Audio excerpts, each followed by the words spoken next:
Hey viewers, this is an unboxing of a set of JMax Audio QHR-165Ws. Okay, so this is the box and two speakers are inside. As you can see, it's been well packaged. There's a big sort of bruising here, probably courtesy of the couriers. So it's pretty important, and that whoever packaged this packaged it well, because couriers tend to do that. Been working in the computer IT industry of selling of those products for quite a while, so we hear of stories of, you know, people's computers getting bashed as they get it. So as you can see, JMax have done a good job of packing it very well. There's lots of foam here, which I'll take out in a second. Each one is individually wrapped with a shrink wrap, and it doesn't actually feel all that heavy. I suppose it could be a good thing, but yeah, this is just an unboxing. I'll just grab it out. So I've got one of them out here. As you can see, it's just pretty basic bookshelf speaker cabinet as such. It's well finished. It doesn't look like it's too cheap or anything. As you can see, it's got the label at the back saying JMax Products. There you go. Specs are there. I found the frequency response to be quite a good range, because usually there's some that go from start at 50 to about 20k hertz. I like it to be a bit lower, so that usually means that there's a bit more bass response there. As you can see, it comes with some gold-plated, well, at least they look gold-plated, what do you call it, banana connectors there. It doesn't come with any feet, but I suppose the point is that you put it on your desk, or at least put it on stands, or even bolt it onto the wall. So I suppose it's not such a bad thing. I suppose you could also just get your own sort of rubber feet that you could stick on. Just take the front mesh off. Also, as I said before, it's very light, so yeah, it makes it a bit better if you need to mount it onto the walls. So that's how it looks in the mounts for the front cover. As you can see, that's the tweeter, and that's the woofer. It feels like that the woofer is made out of paper, but coated with some sort of plasticky, I guess, wax-ish kind of stuff. I guess without further ado, it's just time to try them out, I guess. So I'll be posting a link with my sample that I did with the Krix speakers before, and you can sort of get an idea of how they compare. Well, apart from that, I think the Krix speakers, they are smaller. I'll just show you here. They are quite a lot smaller in comparison to the JMax Audio ones. Having a bigger driver, I guess there should be more bass response, as to be expected.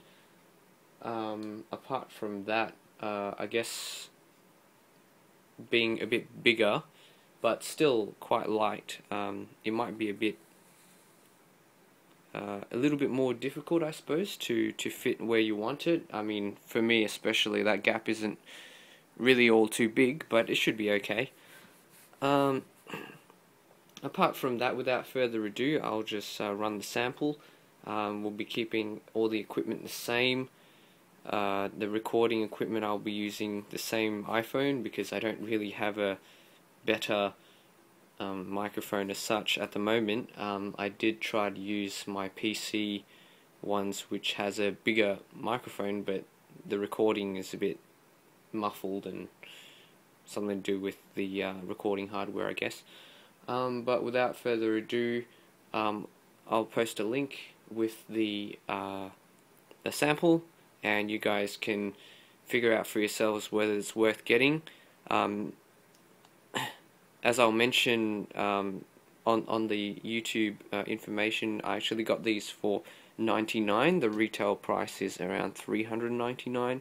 So JMax Audio was giving a good discount and a good sale at the moment. I'm not sure by the time you watch this whether the sale will still be around, but if you're just thinking of getting some bookshelf speakers, I'd recommend that, you know, if you want to try it, give these a shot, because $99, you know, you're not really spending all too much, and yeah, you get a good idea of exactly what to expect out of a pair of bookshelf speakers as compared to, let's say, your normal small speaker setup for your PC, which usually uses, you know, 3-inch drivers, so it doesn't really give as great a range of sound replication.